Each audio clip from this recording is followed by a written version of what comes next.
menginstruksikan bahwa kita udah bebas masker, saudara. Ya, tapi dikatakan bagi yang sakit tetap mempergunakan masker. Silakan adik-adik sekolah minggu. Tapi kita anjurkan tetap kalau kita di luar untuk memakai masker, saudara. Ya kenapa? Karena polusi di Jakarta hari-hari ini, saudara, itu tidak sehat, saudara. Ya, kalau kita dengar lihat di televisi, saudara, bahwa Jakarta adalah udara yang terburuk, saudara, di dunia. Tapi kita percaya bukan hanya di Jakarta, di mana-mana saja, saudaraku. Hari tidak ada tempat yang aman. Tapi pemazmur katakan hanya Tuhanlah yang membiarkan kita dalam aman. Ada amin? Nah, satu firman katakan bahwa Allah mencukupi kebutuhan menurut kekayaan dan kemuliaan di dalam Kristus Yesus. Dan kehidupan Anda hari ini, saudara, enggak ditentukan dengan situasi kondisi yang ada hari ini, saudara. Betul nggak, saudara? Mungkin orang bilang ini tahun resesi, di mana krisis global, keamanan segala macam, segala itu yang menghambat Anda dan saya untuk kita hidup di dalam kehidupan kita di dunia ini.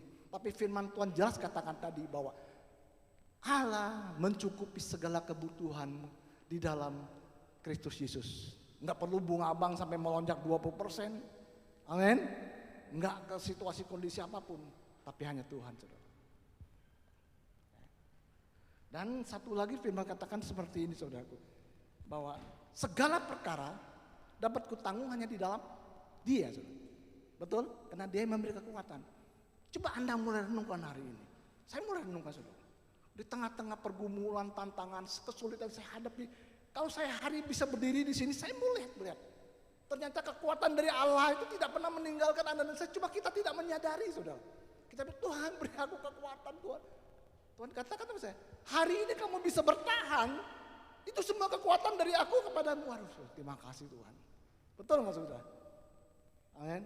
Dan setiap masalah saya selesaikan dengan baik.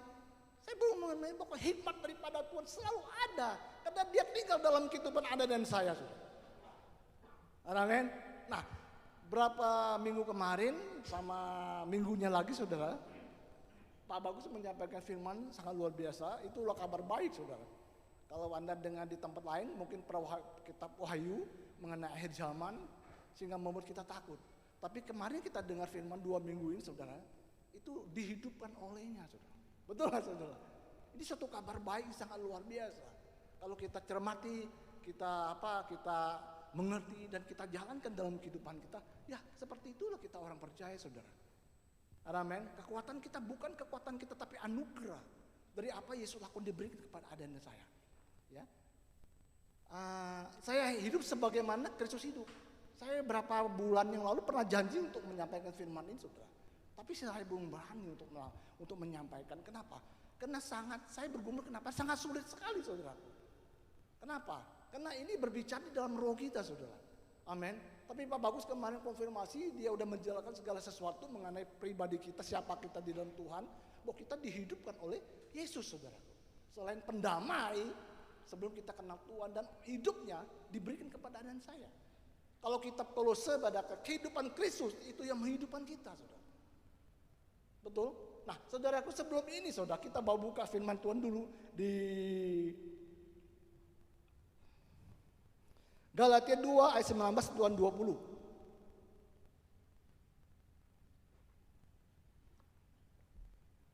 Saya tarik ke belakang sebentar dikit, sebenarnya, supaya kita bisa mengerti dan menyadari. Sebab aku telah mati oleh hukum Taurat untuk hukum Taurat, supaya aku hidup untuk Allah. Aku telah disalibkan dengan Kristus. Namun aku hidup, tetapi bukan lagi aku sendiri yang hidup. Saudaraku yang dikasih oleh Tuhan, melainkan Kristus yang hidup di dalam aku. Dan hidup yang kujalani, dan hidupku yang kuhidupi sekarang di dalam daging adalah hidup oleh iman dari anak Allah itu sendiri yang telah mengasihi aku dan menyerahkan dirinya untuk aku, saudara. Nah, kalau kita baca ayat ini, saudara, Yesus, saudara, dia datang bukan hanya menolong Anda dan saya. Dia juga bukan hanya mengambil sebagian daripada hidup kita, saudara. Kalau kita baca ayat ini, dia mengambil seluruh keadaan kehidupan kita. Dia ambil semua. Kalau kita mau mengerti hari ini, iman dari Yesus itu yang menghidupkan Anda dan saya. Jadi kematian Yesus saudara, dia membawa Anda dan saya ke surga. Tapi kehidupannya, dia membawa surga datang ke dunia ini, tinggal dalam kehidupan Anda dan saya. Wow. Amin. Jadi kita orang percaya, kita bukan hanya percaya bahwa kita mempunyai Roh Kudus di dalam diri kita, saudara. Enggak sampai di situ. Kebanyak gereja hari ini, dia percaya bahwa Roh Kudus ada tinggal di dalam kehidupannya, saudara. Tapi jangan lupa menjalankan kehidupan Yesus di dalam hidup Anda dan saya. Jadi Roh Kudus bukan hanya sekedar dia ada tinggal dalam kehidupan kita, tapi menjalankan kehidupan Yesus lewat Anda dan saya. Amin. Wow, ini suatu pengertian yang sangat sederhana sekali. Tetapi banyak gereja kita nggak mengerti hal ini. Kalau saya melihat kekristenan saudara, bagaimana dulu secara pribadi saya, bagaimana kita, saya pernah katakan hal ini saudara, selalu membawakan kisah-kisah kehidupan kita kepada Bapa. Bapak saya begini ya, saya mau begini ya, begini. Selalu jawabannya, apa ya Tuhan? Kenapa ya Tuhan? Saya sudah melayani, saya sudah memberi gereja, saya sudah melakukan apa yang Tuhan suruh. Tapi kenapa ya? Ada apa ya Tuhan? Betul, tapi ternyata bahwa Bapa, dia mau menciptakan kehidupan Yesus saudaraku. Kepada Anda dan saya saudara. Bapak katakan Yesus bahwa Akong, kamu sudah dikasihi loh. Kamu sudah diberkati loh. Kamu dicintai, kamu sekarang sudah berkenan. Kamu sudah mengalami kebaikan, maka kamu masih berbuat baik. Semua cerita kehidupan Tuhan Yesus ada di dalam Alkitab, saudara. Amin. Makanya saudaraku tadi dikatakan telah mati Taurat kepada hukum Taurat, saudaraku. Ya. Agama selalu berbicara bahwa manusia, insani kita mengerjakan kehidupan Allah yang ilahi. Ini saya lakukan bertahun-tahun, saudaraku. Yesus tahu waktu di Matius, ketika dia melihat orang-orang Yahudi, bangsa Israel, mereka hidup dengan aturan-aturan, saudaraku. Mereka capek, mereka lelah, mereka putus asa. Maka Yesus berkata seperti ini, mari datang kepadaku yang letih lusa memberat. Aku akan memberi kelegaan kepadamu. Pikul aku yang kupasangkan dan pikul ada bebanmu ringan, saudara. Yesus tahu mereka begitu mengalami tekanan, mengalami himpitan. Karena mereka pola pikirnya nggak diubahkan. Mereka mengandalkan kekuatan mereka untuk mereka dalam hidup kudus di hadapan Tuhan. Tetapi kekristenan saudaraku, bagaimana Kristus yang ilahi menghidupkan kehidupan insani kita, saudara. Amin. Allah yang ilahi menghidupkan manusia insani kita. Tadi aku pikir bersama kita, ternyata tidak, semuanya karena dia, saudara. Amin. Kalau kita baca di Petrus, saudara, kuasa ilahi yang telah diberikan kepada Anda dan saya, kodrat ilahinya sudah kita terima. Segala kepenuhan rohani Kristus itu sekarang utuh tinggal dalam kehidupan Anda dan saya. Inilah yang memampukan kita untuk hidup di dalam dunia ini, saudaraku, untuk membedakan kemana kehidupan, mana kematian, mana yang baik dan mana yang jahat, saudara. Bukan yang kekuatan kita, saudara. Hari ini kalau saya bisa berbuat baik, saudaraku, ini kuasa ilahi yang sudah saya terima dengan iman. Saya masih berbuat baik, saudara. Kalau saya memberi hari ini karena saya sudah menerima. Amin. Ketika yang pertama manusia insani melakukan kehidupan yang ilahi, kita stres, saudara. Betul? Tapi manusia yang kedua, ketika kita mengerti, menyadari bahwa Allah yang ilahi mengerjakan kehidupan insani kita, dihidupkan olehnya. Kalau di Galatia, Kristus yang menghidupkan kita, saudara. Ini kita rest. Rest artinya bukan berarti kita tidak melakukan apa-apa, saudara. Amin. Rest, kita percaya bahwa siapa orang yang bisa kita percaya dalam kehidupan Anda dan saya. Amin. Nah, ini saudaraku, dasarnya. Coba tadi yang pertama, judulnya tadi. Hidup sebagaimana Kristus telah hidup, saudara.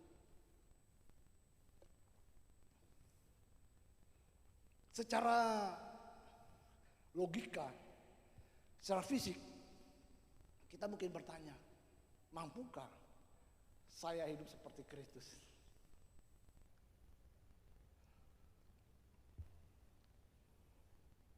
Kita belajar hari sudah. 1 Yohanes 2 ayat 6. Ini ayat sudah. Barang siapa mengatakan bahwa ia ada di dalam dia, ia wajib hidup sama seperti Kristus telah hidup. Ini bukan sarannya Alkitabiah, saudara. Ini adalah perintah yang Alkitabiah, saudara. Timbul pertanyaan, mampukah, sanggupkah, bisakah? Betul nggak, saudara? Tapi kita belajar hari ini, saudara. Bukan dengan kekuatan kita bisa hidup seperti Kristus hidup, saudara. Kita mesti mengerti dan menyadari hal ini.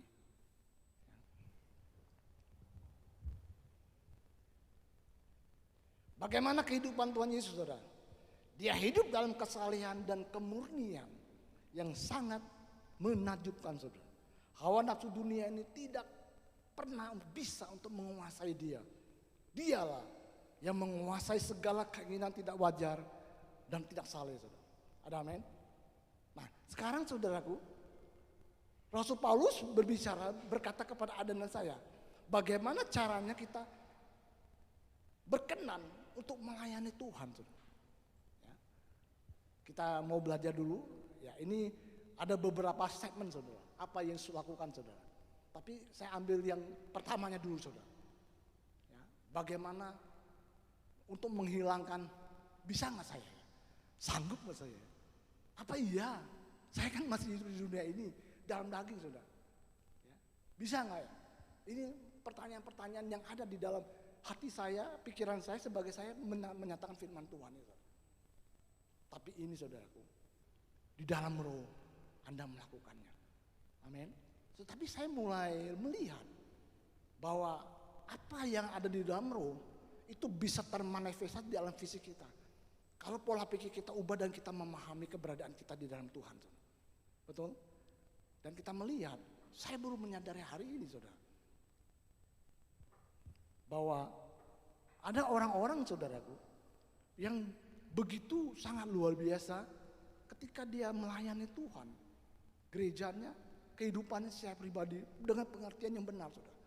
Pernahkah Anda rasakan kalau ada orang yang berbicara dengan kita, kayaknya kita punya roh itu berkobar-kobar, saudara. Tapi ada orang bicara malahan kita, dia itu gitu. Betul nggak? Ada amin? Kayaknya ada sesuatu dalam orang ini yang begitu, kita lihat dalam kehidupan Yesus, kata-katanya sangat berkuasa berwibawa dengan tingkah laku dan kehidupan dalam kehidupan sehari-hari, saudara. Sehingga menjadi panutan dan teladan bagi kita, saudara.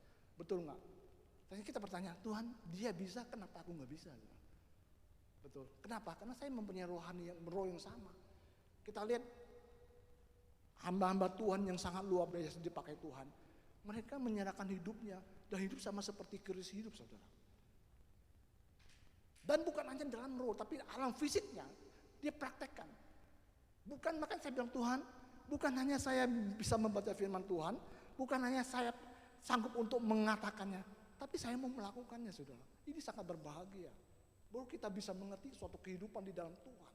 Yang nggak bisa kita beli di Jembatan 5, di mana-mana ada jual kebahagiaan, nggak bisa kita ikut dengan seminar-seminar, nggak bisa, saudara.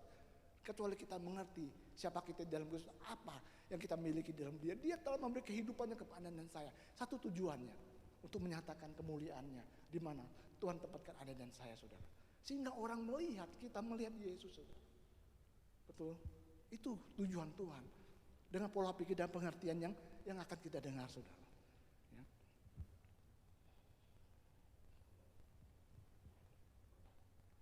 2 Korintus 7 ayat 1. Kita lihat, saudaraku, ya.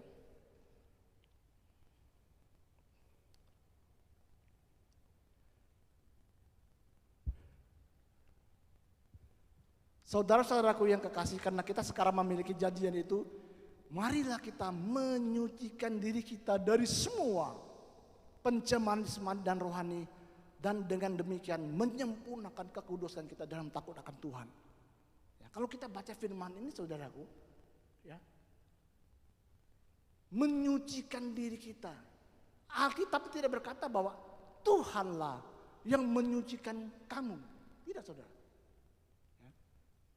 Jadi marilah kita menyucikan diri kita dari semua pencemaran jasmani dan rohani. Nah, kita lihat saudaraku, di sini Rasul Paulus lagi berbicara mengenai apa? Pengudusan, saudara.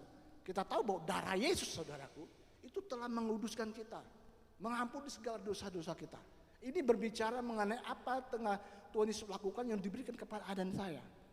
Dengan kata lain bahwa perubahan tingkah laku atau perilaku dalam kehidupan kita buah daripada penebusan kekal kita, saudara. Amin.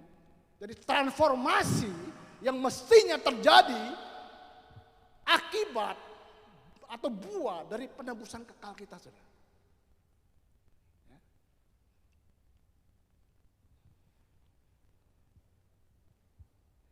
Dan yang sangat luar biasanya, saudara, dikatakan di sini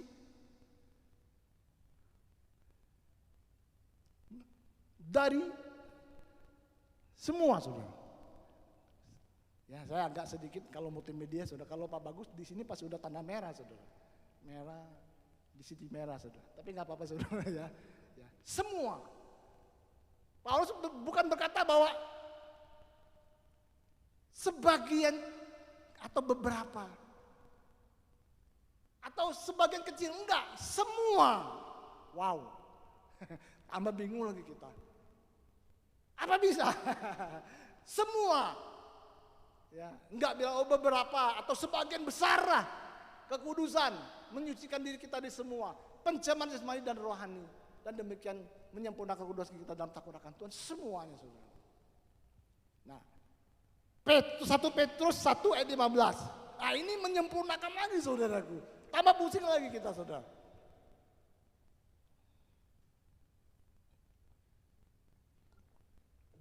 Tapi hendaklah kamu menjadi kudus di dalam seluruh hidupmu, sama seperti Dia yang kudus yang telah memanggil kamu. Nah, kalau kita ngambil versi yang jujur, saudaraku, berarti dalam kita melayani Tuhan, kita masih sama hidup salehnya dengan Tuhan Yesus, saudaraku. Ya. Tapi hendaklah kamu menjadi kudus di dalam seluruh hidupmu, sama seperti Dia yang kudus yang telah memanggil kamu, saudara. Sekarang pertanyaannya, bagaimana kita melakukannya? Betul nggak, saudara? Betul? Hanya satu.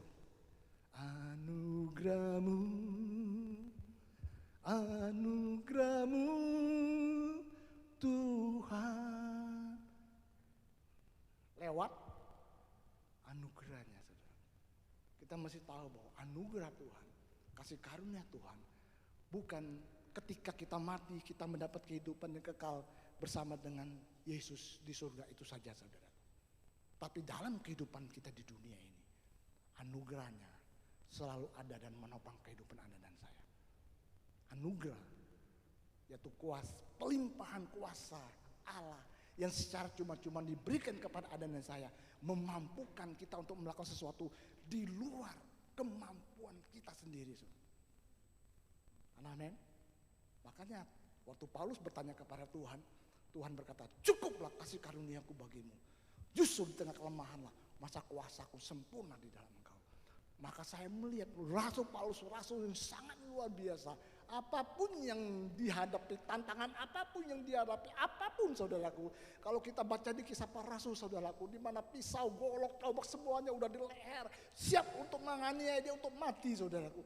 Dia tidak pernah menyangkalkan Yesus, saudaraku. Dia menceritakan ketika dia bertemu dengan Tuhan Yesus, saudaraku. Bagaimana kelahiran, kematian, dan kebangkitan daripada Tuhan Yesus. Sampai kaisar berkata seperti, hampir-hampir aku percaya kepada engkau. Amin. Kenapa dia menyerahkan kehidupan seluruh seutuhnya kepada Tuhan? Dia tahu bahwa yang mengendalikan hidupnya itu bukan dia lagi, tapi Yesus yang ada di dalam diri dia, saudara.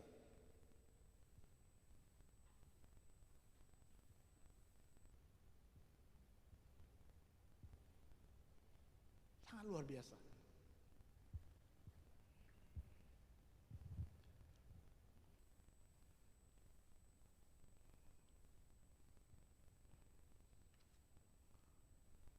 anugerahnya saudaraku. Secara pribadi saudara,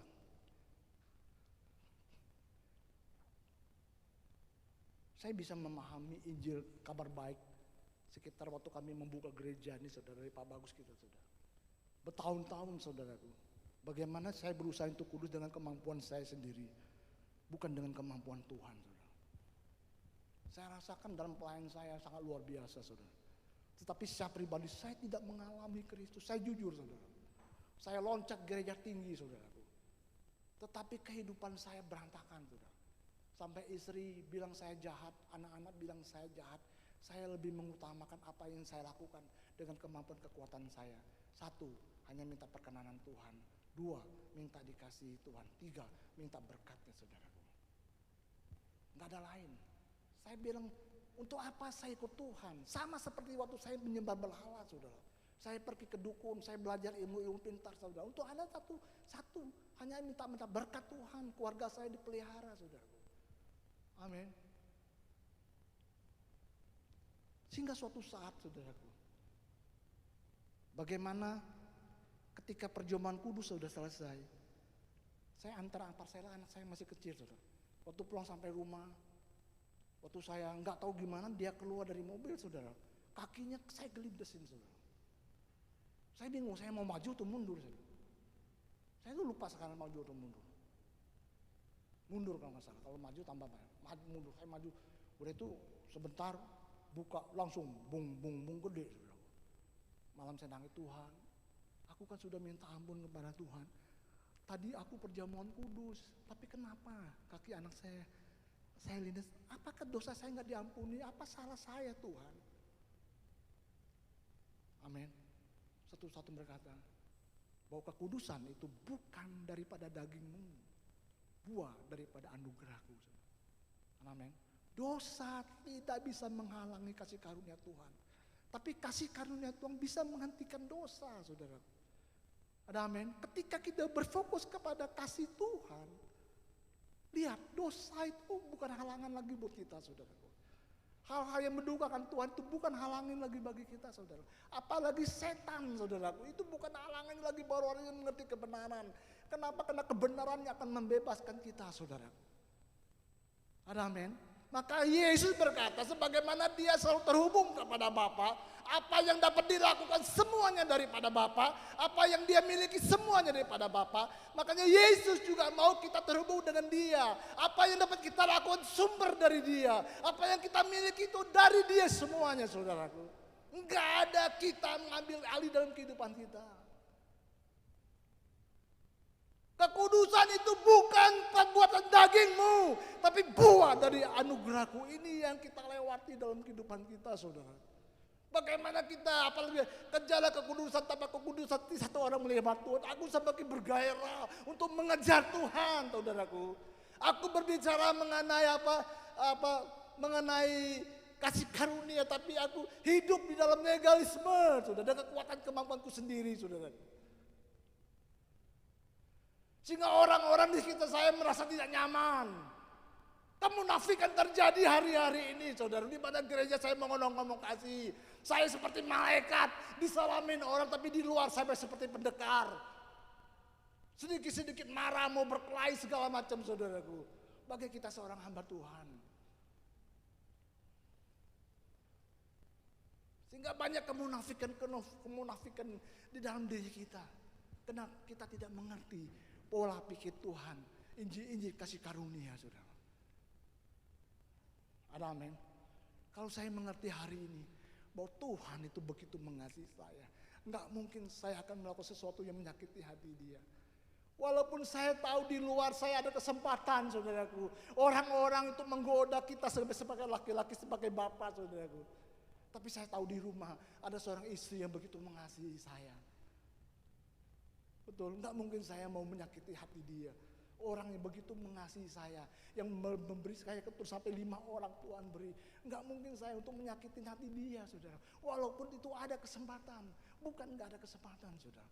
Begitu dengan Yesus, kalau kita tahu bahwa dia itu mengasihi kita, hipergrace saya katakan, dengan kasih yang melebihi, kata Rasul Paulus. Orang sebegitu banyak berdoa, akulah yang paling berdosa. Justru aku berdosa, aku sangat dikasihi oleh Tuhan. Ketika dia menyadari hal ini saudara, dia berkata hidupku bukan lagu tapi Kristus yang hidup di dalam aku. Tuhan Yesus bukan hanya membebaskan kita dari kuasa dosa, tapi dari hukum dosa dan kuasa dosa. Karena ada benih ilahi dalam diri kita memampukan kita untuk tidak melakukan sesuatu yang mendukakan hati Tuhan.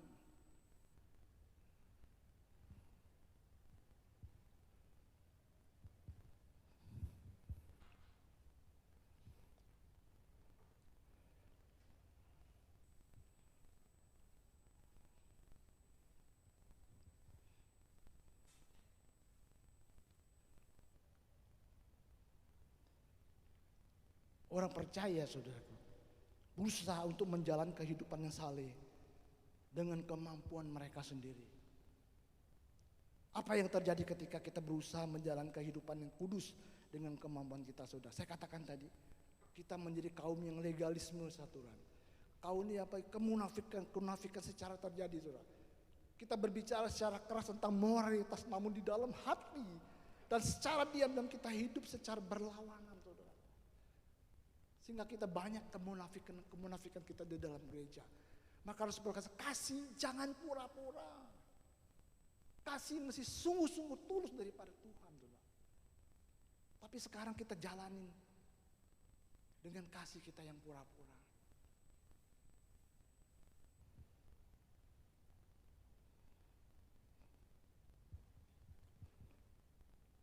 Untuk itulah Rasul Paulus menasihat orang-orang Kristen di Korintus 2 Korintus 6 ayat 1 saudara.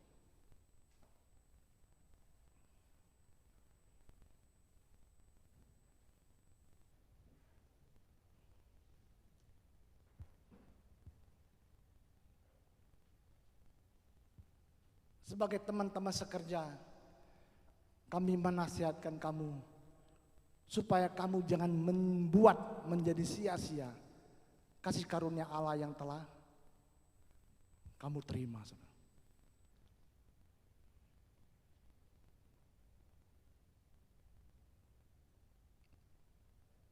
Ini firman ini saudara.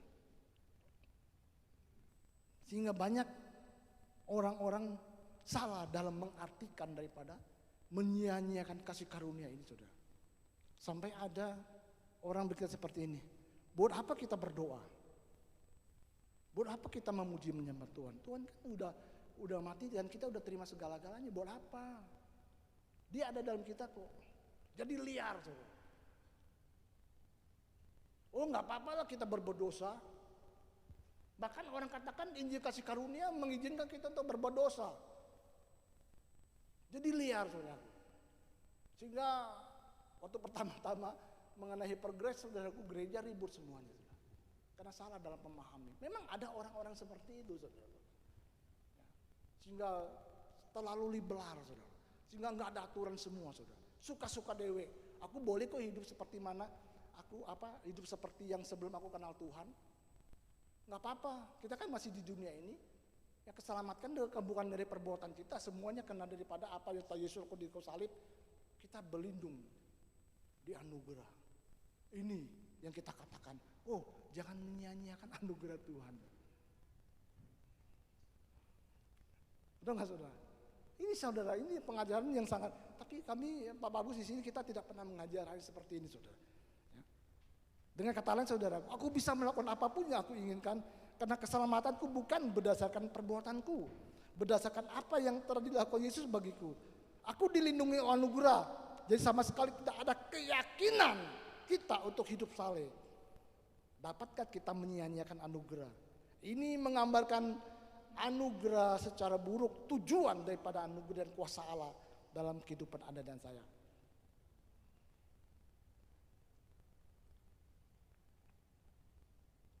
Ya saudaraku dikasih oleh Tuhan, kalau kita gabungkan saudara, 2 Korintus 6 ayat 1, sebagai teman-teman sekerja kamu menasihat kamu supaya kamu jangan membuat sia-sia kasih karunia Allah yang telah kamu terima. 2 Korintus 7 ayat 1.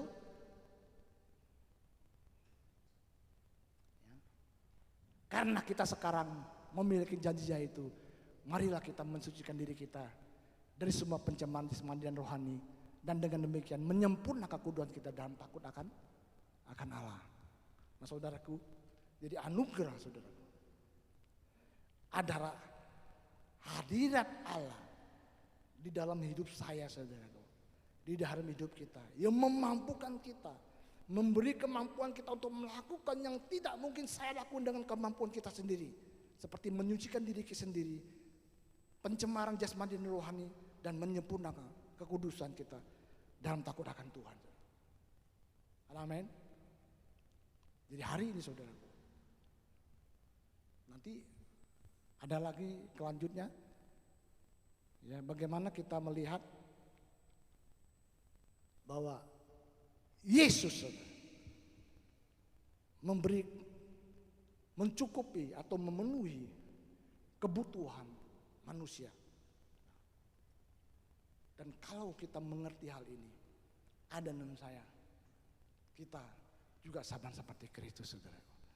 Jadi hidup kita bukan untuk diri kita sendiri, tapi hidup kita mulai untuk orang lain saudara. Kenapa? Anugerah, kuasa yang sama yang ada pada Tuhan Yesus. Bagaimana dia menyembuhkan orang sakit, dia mencerahkan mata orang yang buta saudaraku. Bagaimana dia memberi makan 5.000 orang saudaraku. Bagaimana dia membangkitkan orang mati saudaraku. Dibilang Anda dan saya, kita melakukan perkara-perkara lebih besar dari apa yang dia lakukan saudaraku. Kita gereja hilang esensinya di sini saudara. Kenapa? Karena kita tidak mengerti keberadaan kita di dalam Kristus saudara. Kita tidak mengerti apa yang kita miliki di dalam dia, dan apa rencana Tuhan dalam kehidupan Anda dan saya. Amin. Nah saudara, saya mungkin sampai di sini firman Tuhan.